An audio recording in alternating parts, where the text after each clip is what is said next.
listening to a Frozen Truth production.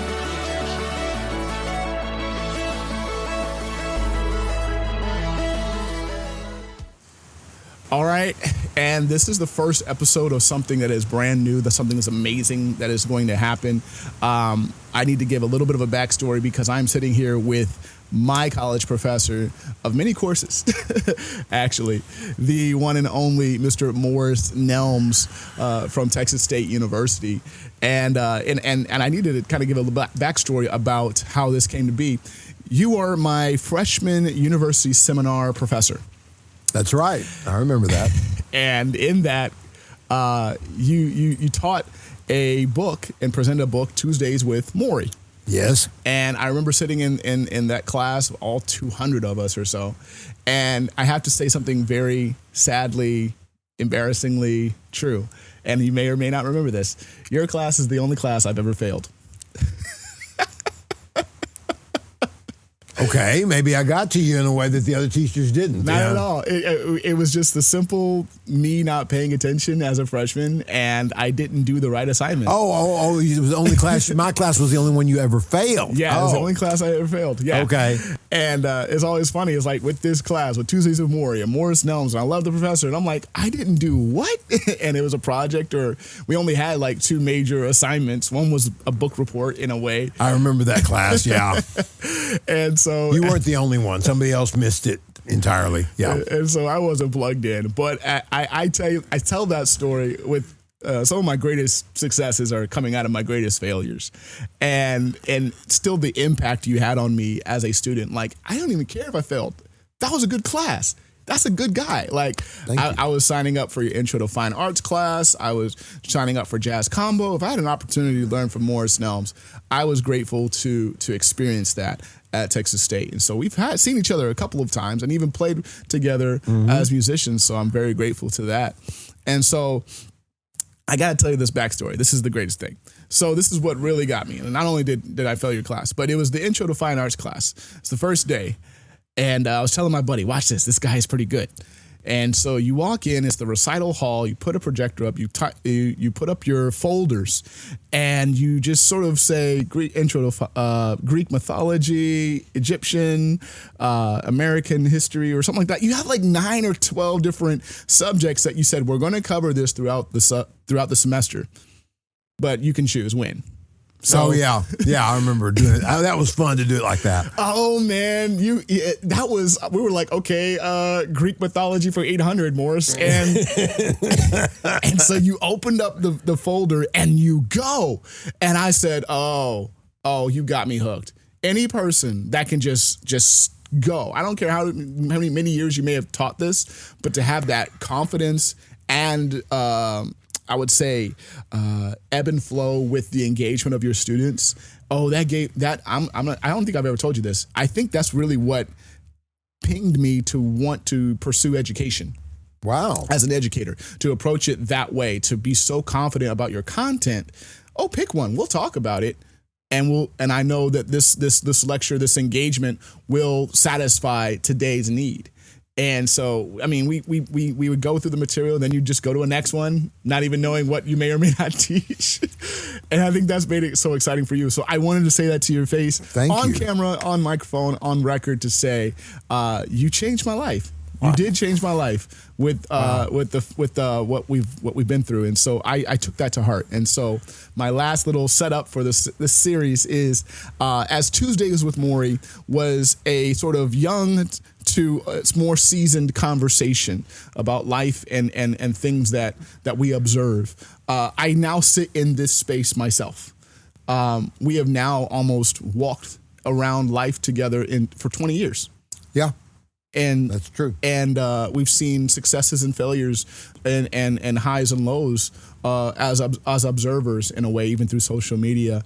And I've always very much appreciated your outlook and your demeanor and your strength through it all.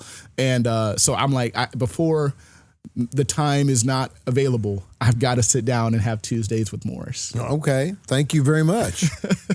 So I'm a big believer in giving some people flowers. So like, That was a big bouquet. Thank you. I'm humbled. I would like to actually start this conversation with probably where we just saw each other.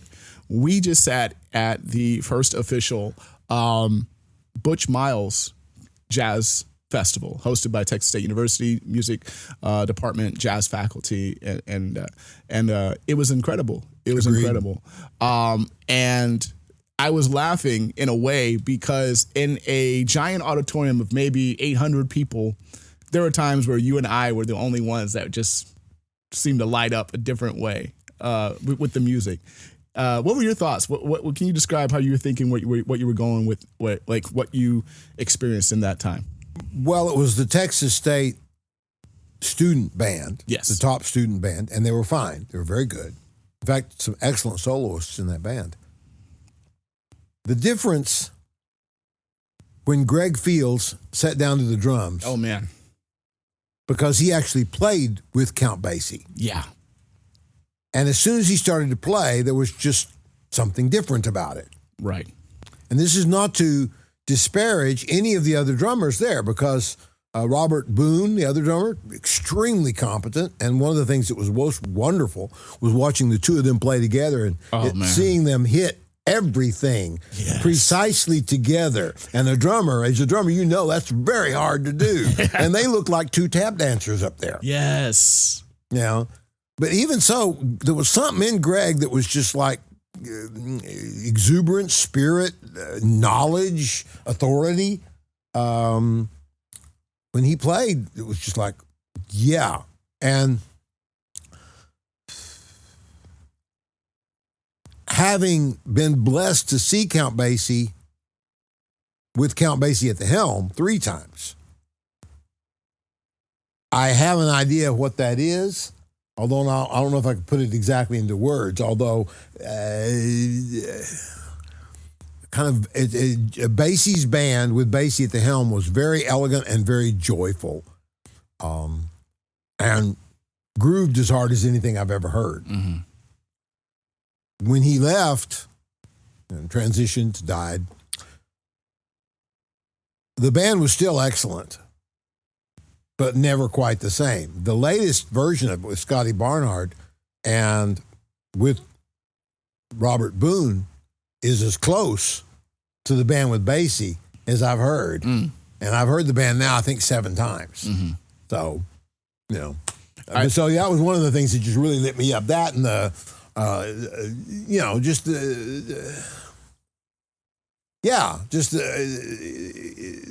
and hearing the drummers play those familiar shout choruses, knowing what other drummers have played and seeing what they come up with. That was exciting. Obviously, hearing Adam Schroeder and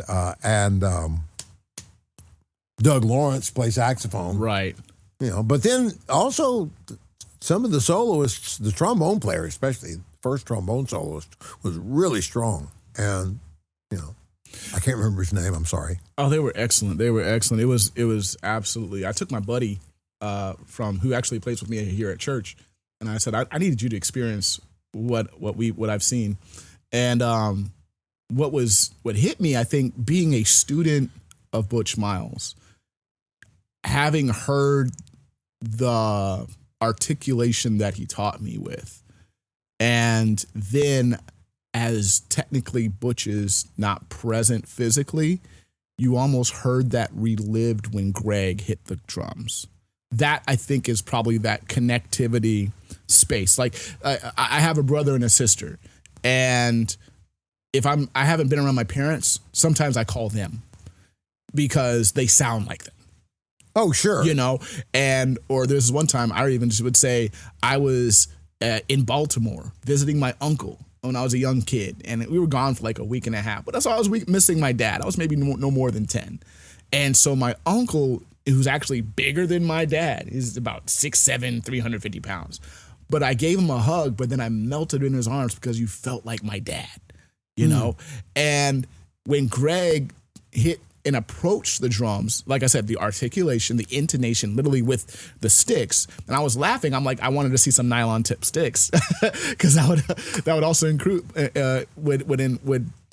would be a testament to that space. But it was the fact that they sounded, like you said, they played with bassy. They know what bassy would call for. They've been instructed. They've had enough rehearsals. And so they both come from that same lineage of musicality that emanated in that joy, because it wasn't like he was trying to sound like Butch. He also was just playing with the same general joy that comes from when you come out of that school, so to speak. Yes. And it's also a testament to the lineage of the Basie tradition, because you have Papa Joe Jones, Gus Johnson, Yes. and then Sonny Payne. And I don't know if there were any other drummers in there. If there were in between, I apologize, guys. But Butch was very much influenced by the way Sonny Payne played the job. And I could hear that in Greg Fields. And I could hear some of that in Robert Boone, too. Mm-hmm. You know, it's just, you study those recordings, you study Sonny Payne. Sonny Payne was basically called a crowd pleaser, and he called Butch Miles a crowd pleaser. Yeah. So, you know. Absolutely. Butch had a smile you can see from the back of the room. That was the Oh. greatest thing in the world. Yeah. Mm-hmm. And so we had a great time. And I think that experiencing that, and like I said, we almost caught on to some things that, yeah, we're sitting on a lot of students and some nice jazz listeners, but there's some days, like moments that you and I were like, oh, that was it. Oh, that was because it just resonated differently in how you've heard records, like you said, many, many times. You've been to live recordings, live experiences. And I think I wanted to lead that conversation into the next about with life on a more general scale. I always tell people you are the culmination of everybody else's experiences, but you get to be a different melting pot of it. You know, like we both experienced Texas State University. Yes. And we could talk about all kinds of things in the School of Music that we've experienced, but it's all the same and all different. Yeah, of course.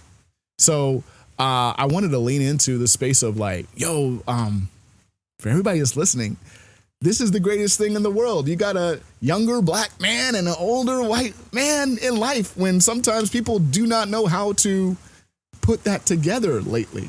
Like, people are trying to find ways to divide each other instead of finding ways of unifying. And I think music did that again, even for us on what was that, Saturday or so? Absolutely. And it's because we studied together. We talked together. Yeah. We had dialogue together. We had disagreements, but they didn't last that long, because we could always come back, as Prince would say, come back to the one. Mm-hmm. And so I really wanted to kind of like, just overarching with that is kind of dive into how important do you feel your conversations with others matter to expand your vocabulary and expand your perceptions on life. One thing I appreciate you is that you always got great perceptions and observations. Well, you can't. Okay. Maybe it was a gift. I don't know. As far back as I can remember, I have always wanted to know why people thought the way they thought. Mm. If somebody has a very different point of view than I have, I want to know why. On my own, growing up in a small town, I read about Confucius and Buddha and Socrates and all these other thinkers, because I wanted to know, why don't all people think the same way, Mm-hmm. right? And it was a limited library, so I didn't get as much information as I wanted. But I'm not bragging on myself to tell this story. It just goes right to what you're talking about. Mm-hmm. I watched the Super Bowl on Sunday. I watched Kendrick Lamar's halftime show. I liked the dancing. I didn't understand what he was talking about, Mm-hmm. because the closed captioning from Fox didn't help. Good luck keeping up, man. Yeah, exactly. So, I've heard of him. I've heard a little bit of his music. I hadn't really checked him out. So basically, I went looking on YouTube, and I found a guy who put a YouTube playlist up that had all of the songs that were part of that halftime performance with all of the lyrics. Wow. And so I just put it on this morning while I was having breakfast and checked it out. That's why I love you, man. Now, okay, I'm going to be 69 in October. I'm not going to pretend to you that I liked everything he did. But I liked a lot of things that I heard. I liked the fact that he made a big point about talking about God, talking about morality, talking about his family, talking about basically, I guess, the feud with other rappers. That how dare you say these things about me? You don't know anything about my children. You don't know anything about my life. That's none of your business anyway. Yeah. And he's clearly a poet. I mean, he had one line in there where it was, you pretend you're a colleague, but you're really a colonizer. Yo, man. I thought that was a really slick piece of writing. Now, if I'd gone with my gut instinct, I would never have I'd never have done that. I would never have found out that. That's a Jim. I can see why he won a Pulitzer. He comes up with things like that.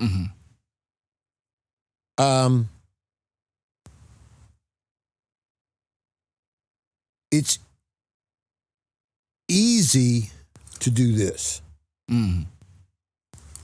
That's easy. Yeah, it's hard to say, okay, some of this is not attractive to me. I'm not necessarily talking about Kendrick Lamar now. Just some of this is not very attractive to me. It's not very interesting to me. This is making me uncomfortable. This is whatever. This is challenging my preconceptions. That's often where the growth takes place. You used to contrast with, let's just say, when you taught about Greek mythology and philosophers. You had a philosophers unit, and you really did ask those questions. Let's talk about why they thought this way. We have Socratic movement versus a different philosopher and how they thought, it's crazy that the simple definition of critical thinking is asking the question, why do you think that way? And how, in my agreement, is that it's so baffling how many people do not ask the question, why do I do that? Why do I think that way? Why Bill Cosby once said, why is there air? It's a good question. Because I said it, I think, in that class, man, I'm just having a good little reminiscent moment, is that I learned going after that to go to some philosophy classes and ethics classes about the ability to argue and debate and the tactics of debate. And one of my biggest tactics would be, I would learn your point. I would learn your exact synopsis of your perspective so I can argue you for you. And after I've done that, then I would pick it apart. It to me, it always set a scene of exposing us to how much we don't know when we're always focused on what we think and or what we're fed, because most of the time we're not thinking, we're just fed something and we repeat it. But because you have to actually ask the question, well, why did we do that? Why was that necessary? And I mean, I'm almost just sitting here.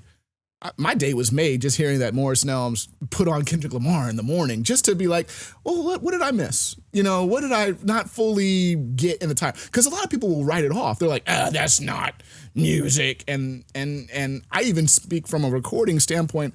I was laughing and listening to the Super Bowl. I'm like, yeah, a lot of people aren't going to catch this, because even the way that hip hop is mixed and the levels are, there's so much more in the music bed than it is often in the vocal clarity above the music. And so I knew there was going to be a generation that misses it, because they didn't even literally couldn't hear the words directly. So, but many people say they stop there. Oh, can't do it. Or, oh, I didn't hear it. Oh, I don't like it. It's the same. Okay, go the other direction. It's the same reason a lot of people won't engage with Shakespeare. Fair. There, I got a leg up because my dad loved Shakespeare, particularly Julius Caesar, and he used to walk around the house quoting it all the time, as well as other poetry. So I was encouraged to get into poetry. And before I listened to this Kendrick Lamar stuff, if you'd asked me about rap, I'd have just said, I liked Fight the Power from Do the Right Thing. Yes, sir. But now I could understand every word that fella said. Yeah. And that was recorded differently from what you just described. It was the voice was very forward in the mix. Yes, it was. They wanted everything to be heard. And And I liked another one that I can't say I understood every line in it, but it was called Air Force Ones. Mm-hmm. You remember this rap where the guys are talking about how cool their shoes are? Yeah. And now I like that one because it was light and it was silly and it was cute. You know, I mean, it was in my Air Force Ones. Yeah. I remember seeing that thinking, I like this. And there was another one, I finally found it again. It's called 19. Okay. Which was about a kid being drafted and sent to Vietnam and dying over there, and then they were, and he was 19. And all of those, I thought, okay, there's some substance to this. I can see, you know,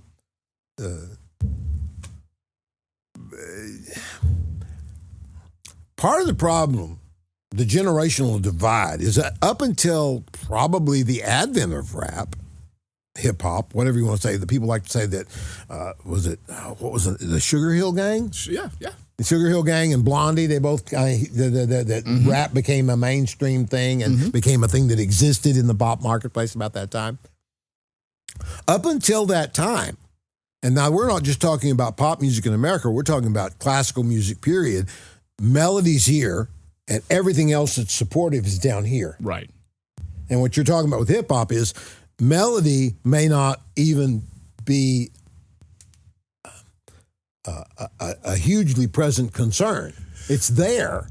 To say it's not melodic is wrong because there's little riffs and things going on all over the place that are catchy and singable. Well, I have a visual immediately of Toccata and Fugue in D by Bach, and I'm thinking of multiple manuals on an organ. And when you hear that, especially with a pipe organ, if you play a pipe organ, it's very hard to control dynamics. So unless you're literally using the specific stops, and that controls your dynamics, well, open diapason, closed diapason, and flutes and such like that. So the same amount of air is pushing through each manual. And so with the fugue, oftentimes the melody and counterpoints are literally going at the same time. And it almost, the genius of that arrangement is that you cannot have a direct melody above it in that space. And sometimes I think that hip hop falls more into that mesh of the everything that is happening is deliberate and intentional for it to be the cacophony of melody. No, okay, that's beautiful. I remember when teaching Bach in Intro to Fine Arts, I would tell people, okay, here's a fugue. Yep. 4 voices, it's going along. Here's the first voice, here's the second voice, here's the third voice. The way to listen to this is to try to follow any single voice for as long as you can. You're going to get lost. Because one's going to... Just get used to it. You're going to get lost. And I have met plenty of people who admire but don't really enjoy Bach. And it's for this same exact reason. There's so much going on, I get lost, right? And the reaction was back towards just melody and accompaniment. So there you go. If you are, regardless of style, whether it's country, rock, whatever it is, jazz, if you're a person who likes a straightforward melody and a simple accompaniment, I don't see how in the world you would relate to what Kendrick Lamar did. There you go. You know, you're not equipped for it. I mean, now, what would be my advice as a listener? My advice as a listener is to do what I did. Go back and look at the lyrics, because the lyrics and just the sum in total. You described it better than I can. The total sound, the total presentation was the idea. The idea, here's the flag, and he walks in between the flag, you know, and the dancing that was going on there and all of that, the costumes, all that, having Serena doing the dance that got her into so much trouble at Wimbledon, you know, at the Super Bowl. Yeah. Right. Yeah. In a celebratory way. Yes. And a lot of it was about, don't buy into what the system is telling you. And then he ends, I thought this was a masterstroke. He ends with turn off the TV. Yep. Game over, turn off the TV. This is over, like. And actually, the Super Bowl itself was over. It really was, honestly. The Chiefs tried, but they didn't have that one beautiful long throw. Somebody said those were empty calories. Yeah, it's just like, you know, might as well turn it off. It's over now. Kendrick actually began that to say the revolution is going to be televised, but you picked the right time with the wrong guy. Because that's actually a play off of a very famous poem called from the last poets to say the revolution will not be televised. And that was a major battle cry from the 60s and 70s in the space of finally we're seeing diversity on television, but not only just diversity on television, it's the fact that we're seeing struggle more than just Beaver Cleaver and television programming. We're starting to see documented struggle around America and around the world. And now you're seeing, like, let's say the Black Panther Party, and you're seeing like a lot of West Coast influence of pushback to say politically we are not going to stand for the same treatment that we have been through. And so now there is going to be, yes, a pushback, but it won't be televised. And the play on it is to know that television is still often a means of accepted general thinking.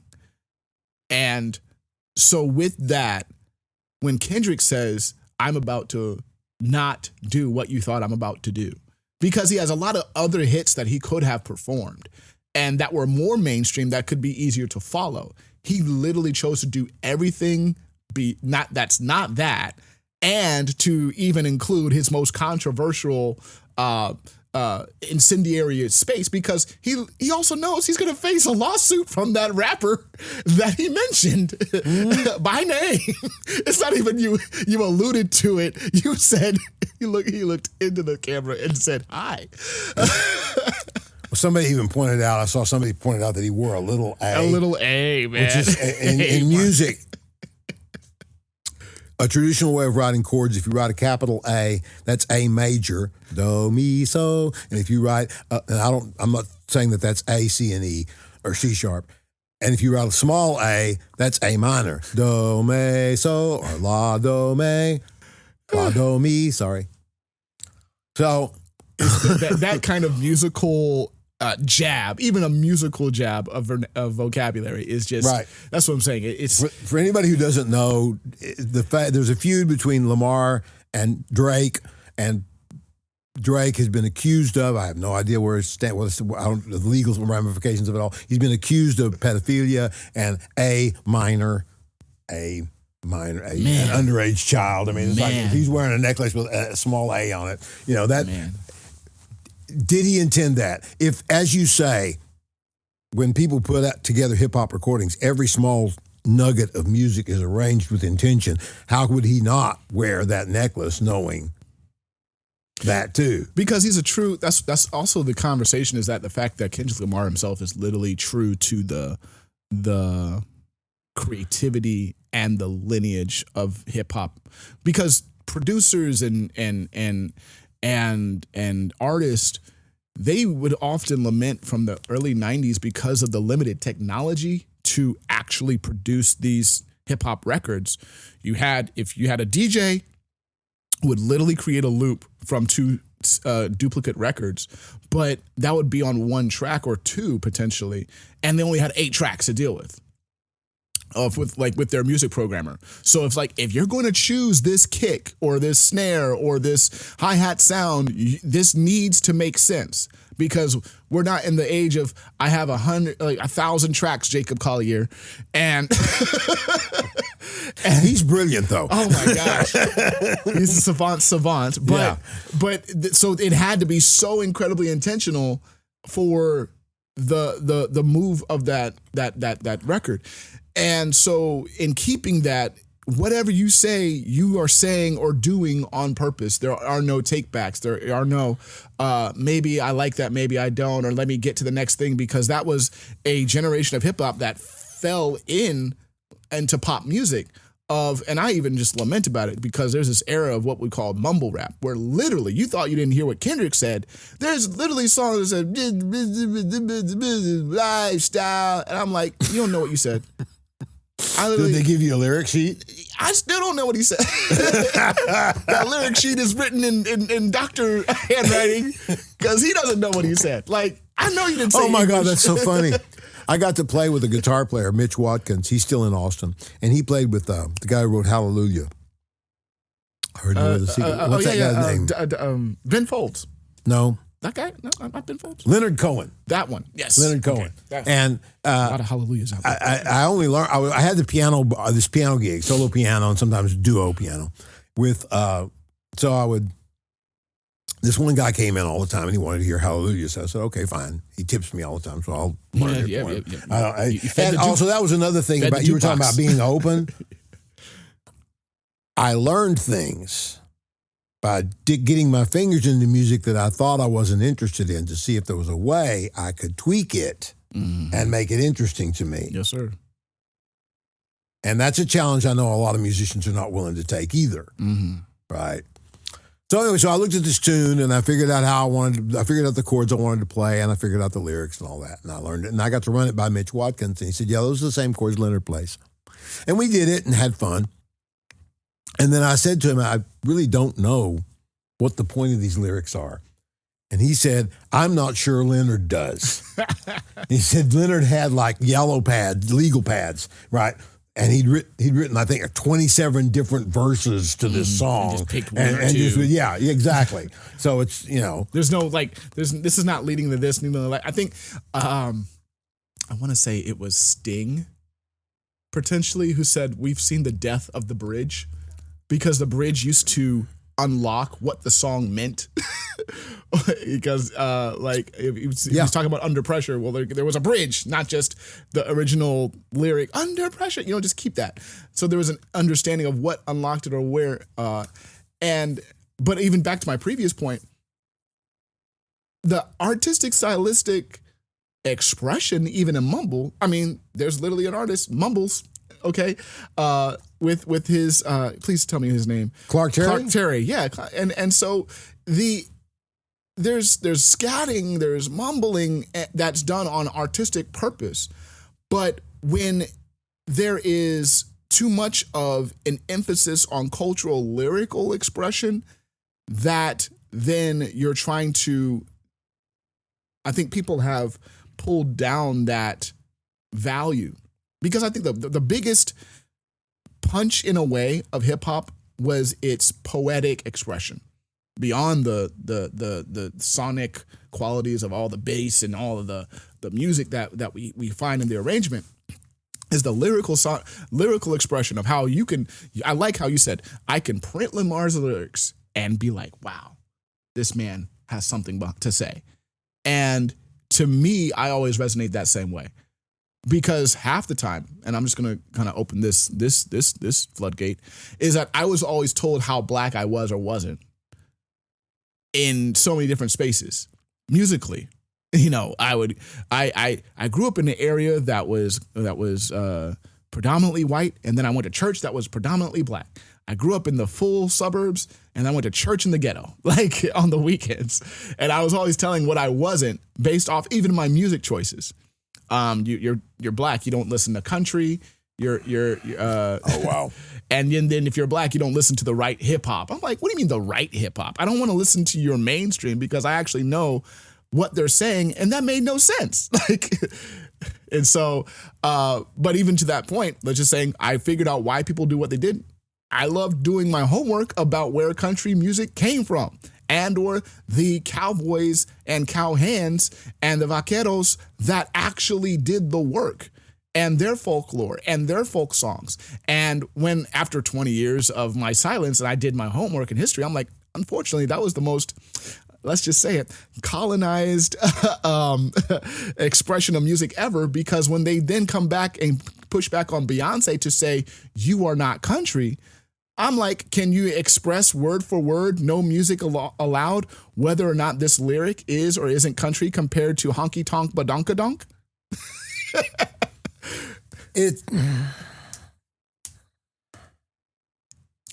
It's sad how it's seldom ever just about the music.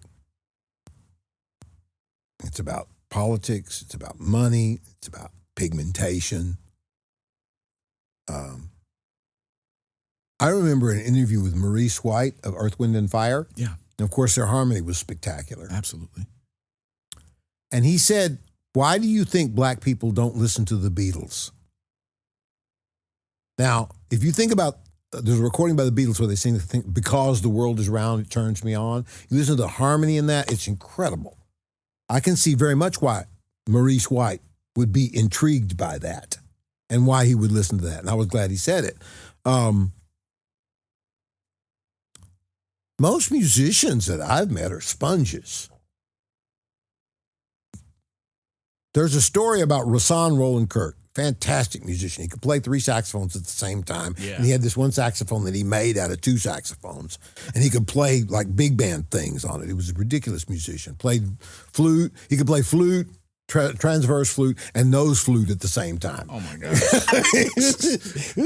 That's too much air. And not only that, the whole thing Jethro Tull did, where he sang with the flute. Right. Roland Kirk could do that, and he would sing something in one direction and play something in another direction. This guy was just a ridiculous musician and probably didn't have a normal mind. Just made out of harmonics. Just yeah.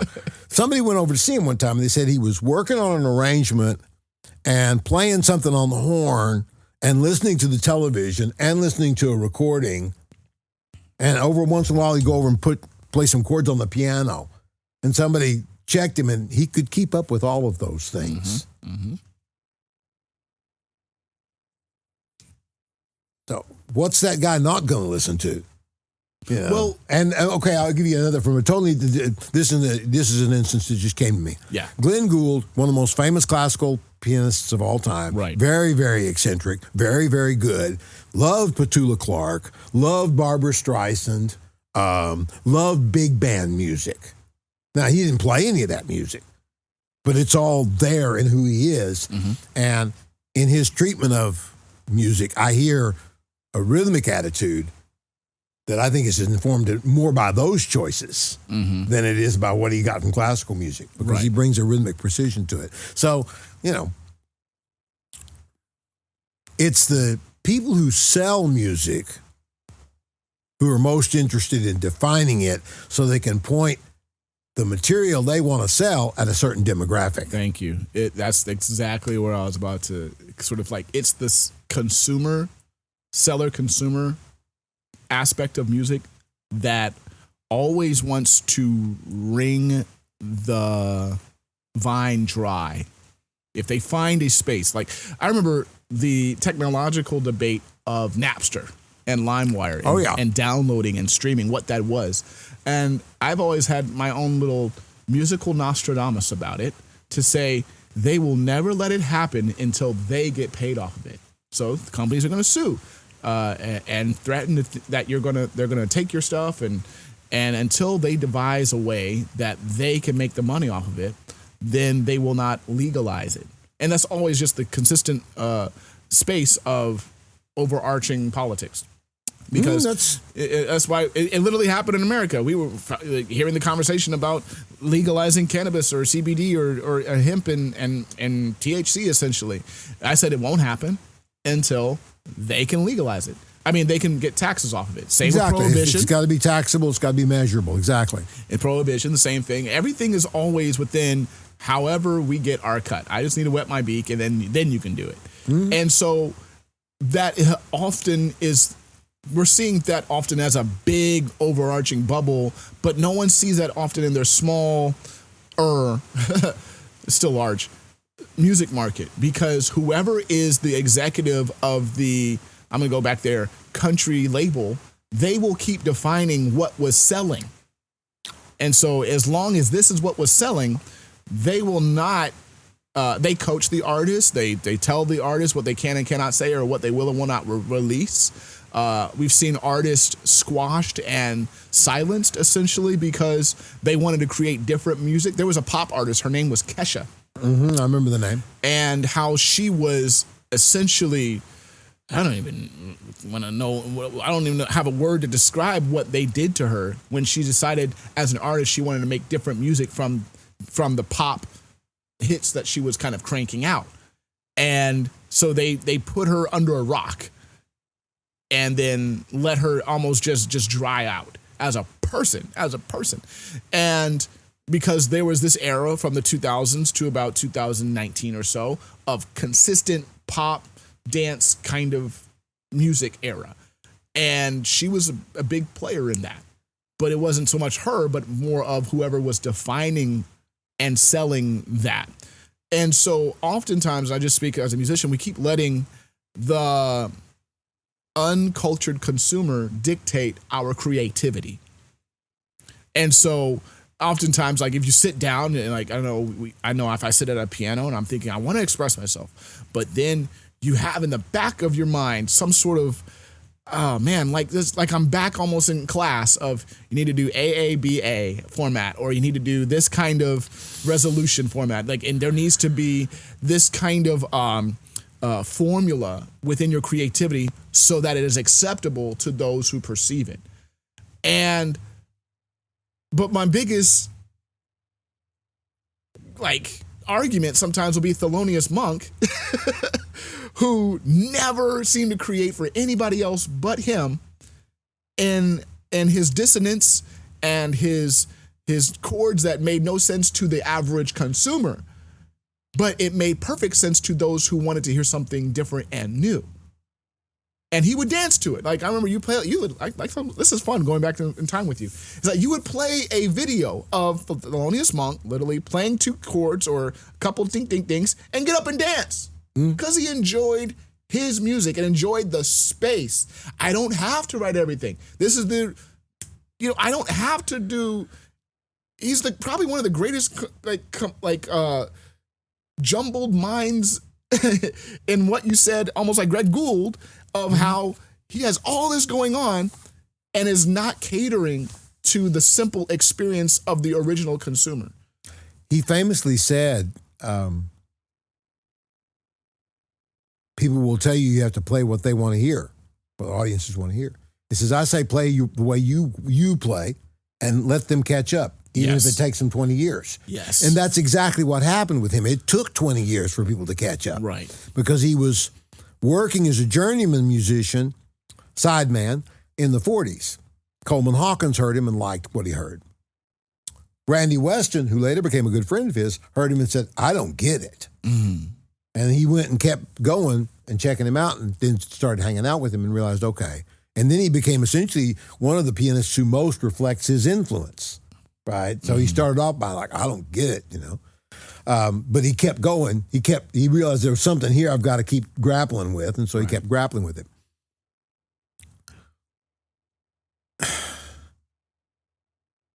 There is a balance. While you were saying all that, I kept thinking there's a balance that every creative person, not just musician, but every creative person has to strike with the things that they admire that drew them to the art form in the first place. Yes. That they define themselves against, that they measure themselves against, right? Right. Okay, you're a drummer. Every time you pick up a set of drums, there's a part of you that says, okay, how would Max do this? Or how would Elvin do this? Or how would, I'm not coming up with all the names I want, but all the exemplary drummers you've heard, and it may not even be Max or Elvin, just various drummers you've heard say, oh man, I want to do that. Mm-hmm.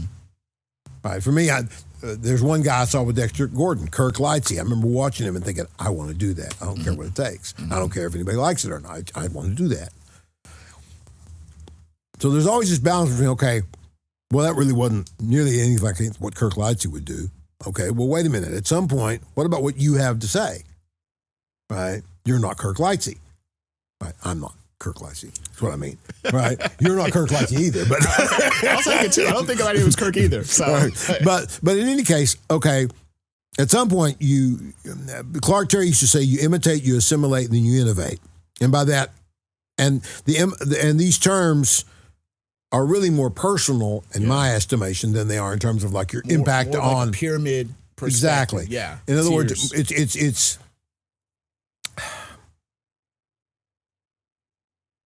I think a lot of musicians would benefit from something Marshall Royal told a saxophone player friend of mine. Marshall Royal was the lead alto player in Count Basie's band, and he told his saxophone players to keep the reed wet and everything will be fine.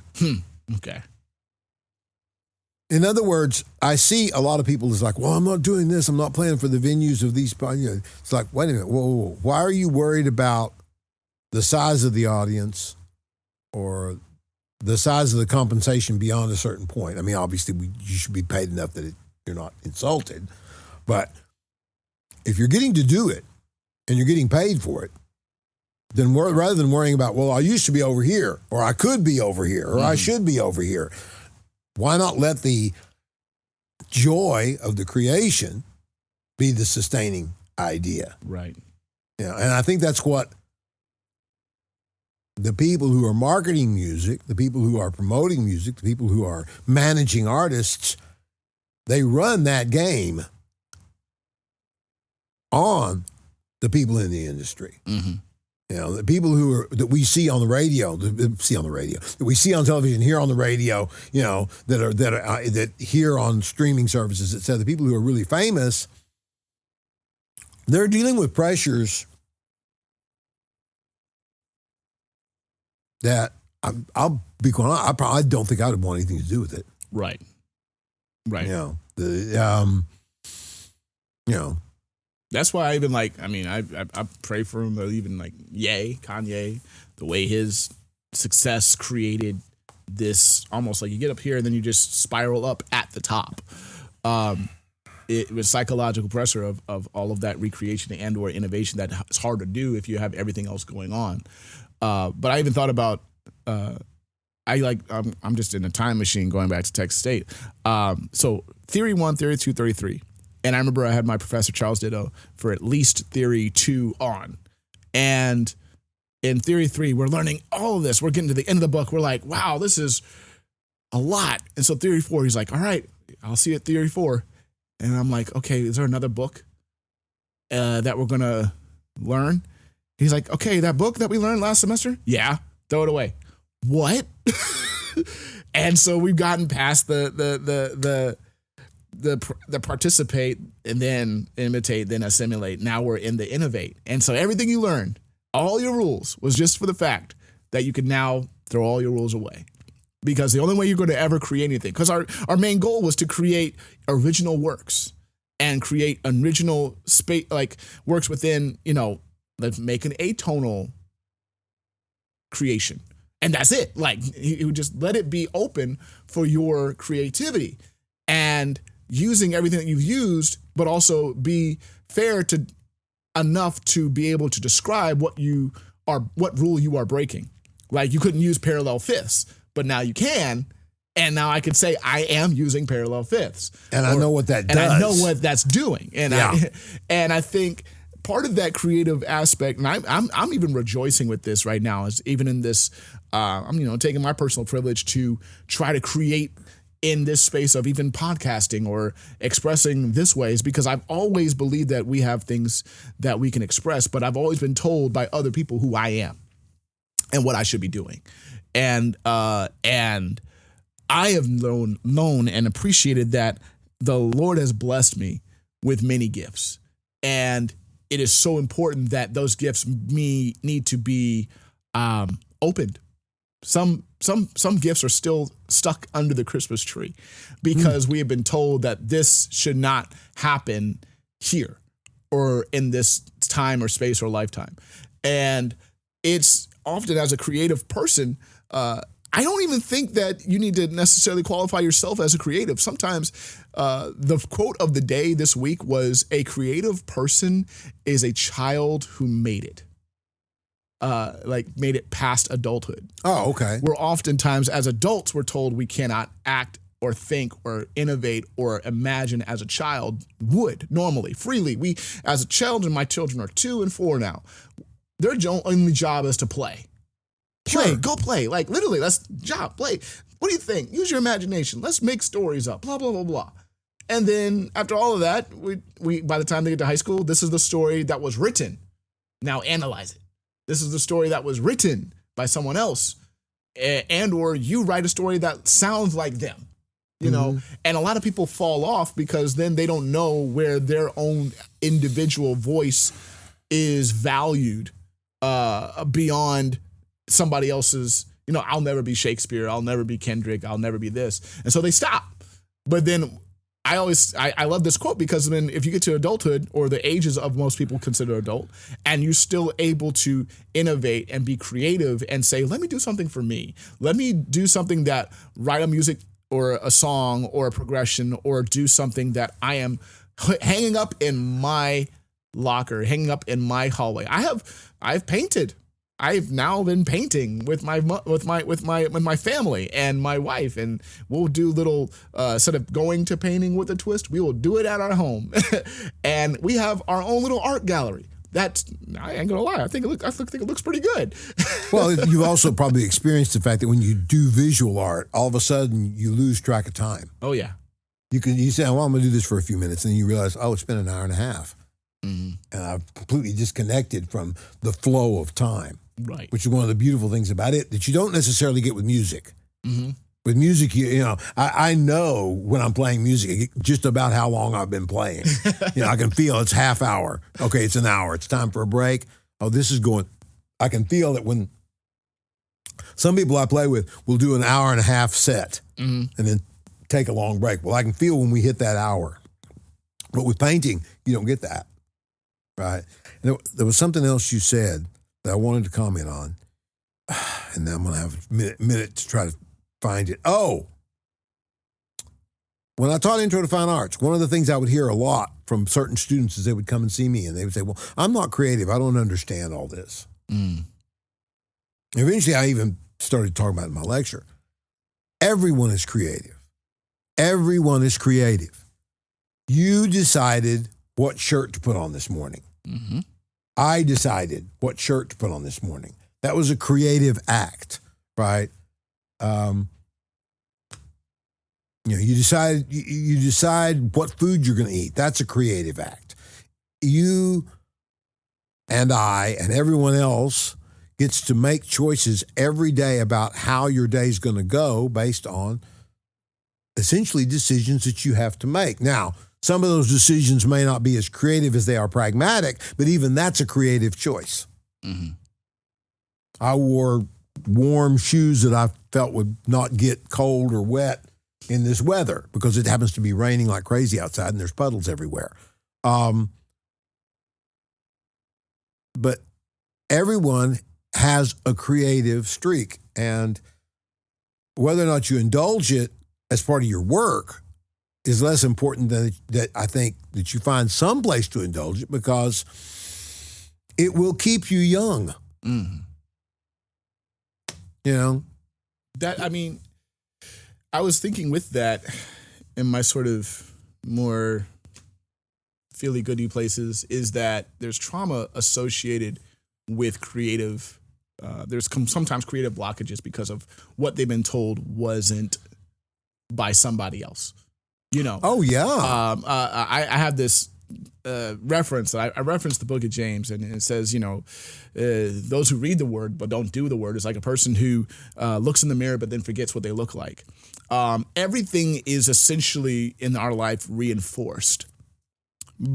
And so my biggest one would be fashion.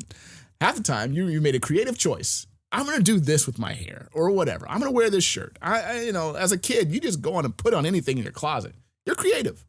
But then if you come out of your closet, your mom said, you look like a clown. You have a trauma situation that is now associated to your creative outlet.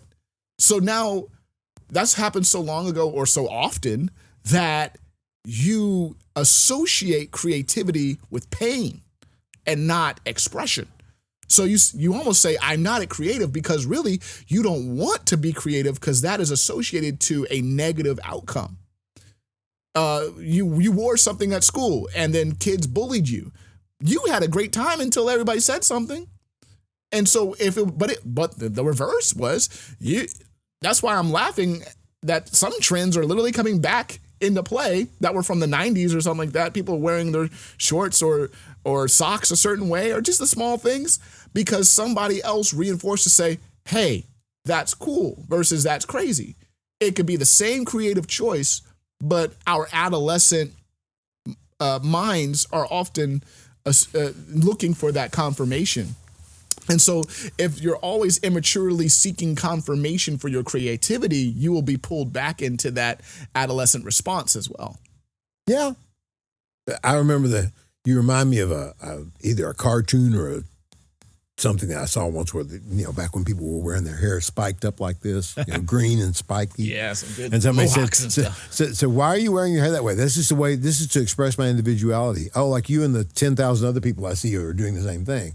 So there's, are you expressing your individuality or are you going with the group because you don't want to take the censure from that group? I saw a woman the other day at the grocery store. I was at H-E-B, and I saw this woman, and she's wearing 2 Crocs, and they don't match. Like one of them is red and one of them is off-white. And I had to talk to her. I was like going, okay, what's going on? I was wearing Crocs at the time too. I think Crocs are comfortable. I know they're ugly, but I still think they're comfortable. Don't get me on that. I have a good friend who just really goes off on Crocs. Yeah. Anyway, but she was approachable and we talked and everything. And she was very intelligent too. And what was funny is she said, my son is wearing the other 2. So apparently he put on the red one and the white one and took off and left her with the red one and white one. I guess they were the same time. So what? This is what I'm going to wear. What I'm doing. I don't care about anybody else's opinion. I just got to go to H-E-B and get my butter, Exactly. So, I don't know if that would constitute a creative choice or just a pragmatic choice. It's pragmatically unlimiting, though. It really also comes to the space of, I am not here to weigh my worth on somebody else's opinion of me. Mm-hmm. Because that's also freeing. And like you're saying, sometimes you can use yourself in time because you are not using your brain and your heart and your energy to focus on what everybody else thinks about you. So like when you're creating for you, when you're writing for you, when you're performing for you, when you're just doing stuff in a space that gratifies your soul, it's so much more just a weight off of you. Yeah, that's what I'm saying. She's had no problem talking to you because another person would be like, oh no, he saw me. I can't believe he saw me. She doesn't know you from a grain of rice. No, she did not know me. But I didn't approach her like, why are you wearing those 2 shoes like that? Don't you know those don't match? I didn't hit her with that. Exactly. Just some people just are expecting that kind of condemnation every day. Then they walk out into public. And I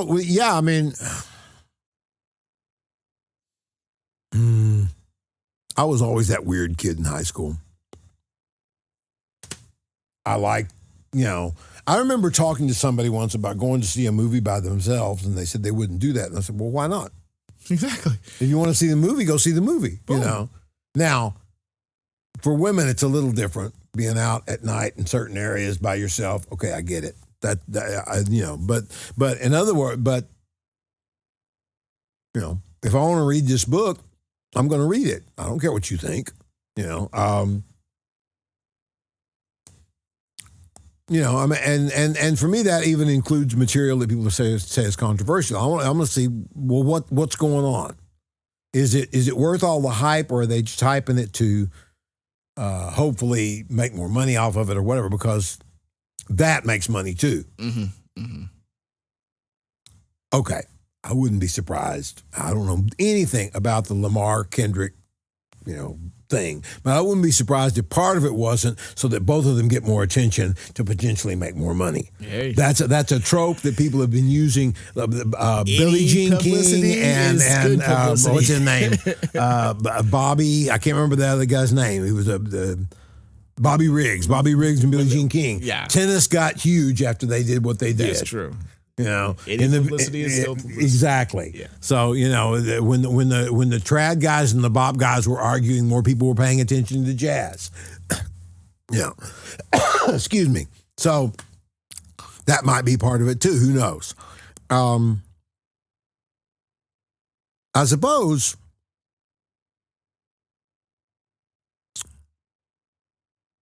if we're talking about your creative sources.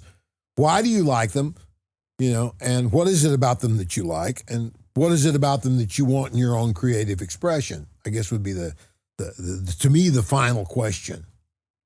I still love Louis Armstrong. Yeah.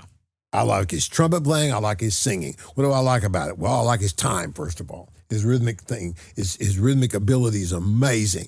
I like the fact that he has this rough and ready voice that nonetheless is one of the most engaging, wonderful things to listen to I've ever heard. Yeah. And his pitch is dead on. He doesn't sing flat. He doesn't sing sharp, even though he's got that voice that does like that. So what? He still sings right in tune. He can sing a lot higher than you give him credit for, too, than you expect. Yeah, that's true. That's true. You know, so, and then there's a trumpet player. He's ridiculous. You know, everybody. I mean, I remember playing some of his trumpet playing for trumpet players in Intro to Fine Arts who'd never really checked him out, and they would, you're kidding, Right. It's like, yeah.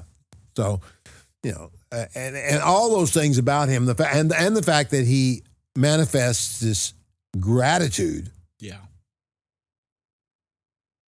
that's almost otherworldly for everything. He always seems grateful to be given a chance to play, sing, speak, whatever.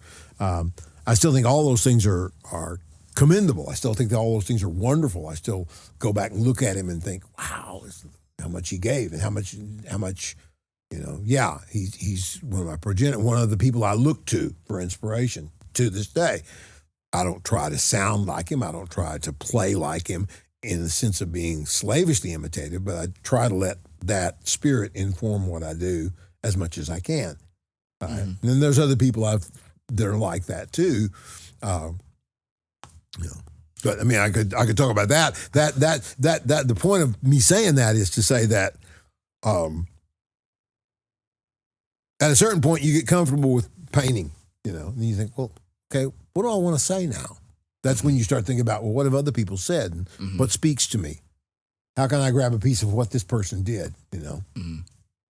I think oftentimes in a creative space, what inspires you is in the spirit of you.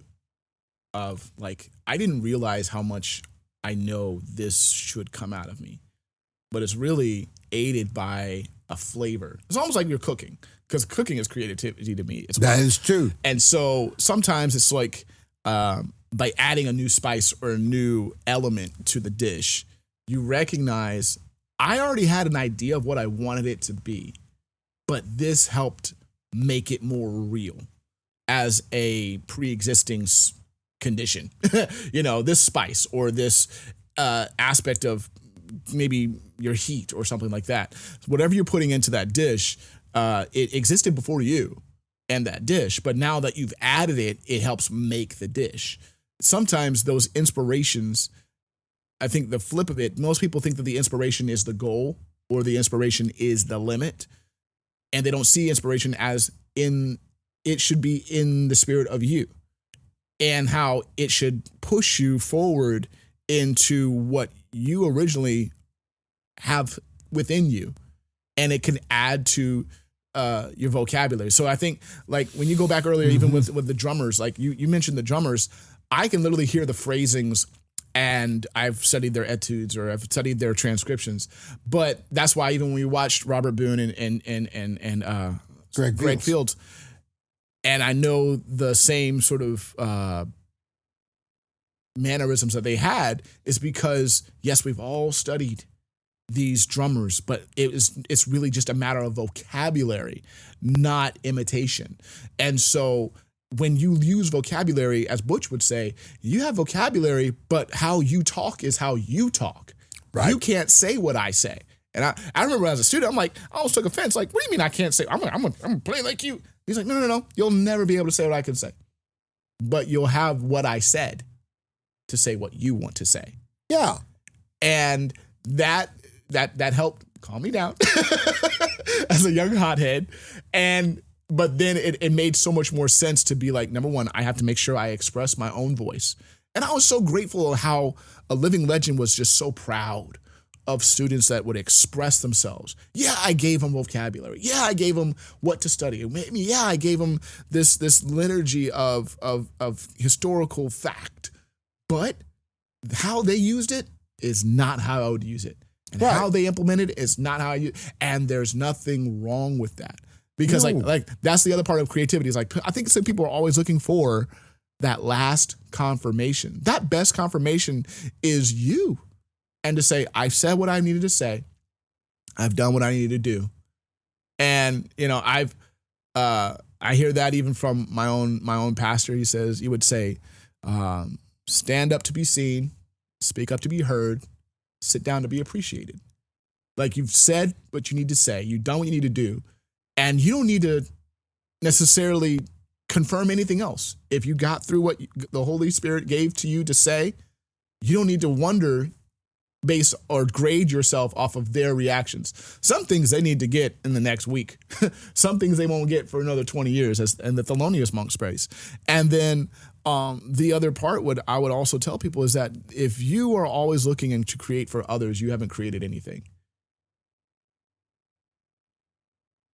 And so I'm not here anymore. I think probably part of my current move is that I'm not here to create anybody else other than the sheer joy of sitting with one of my mentors. If no one else sees this, I have been fully satisfied. I've had a delightful time. And I'm very grateful. I want to use that to kind of wrap up because we've been a good hour. So I want to make these about an hour or so. Okay. Because it's exciting because this is what happens when you sit down with wisdom and awesomeness at the same time. Thank you. So we want to thank y'all for joining us with Tuesdays with Morris, and hopefully we'll see you all again. Thank you. That was fun. Listening to a frozen truth production.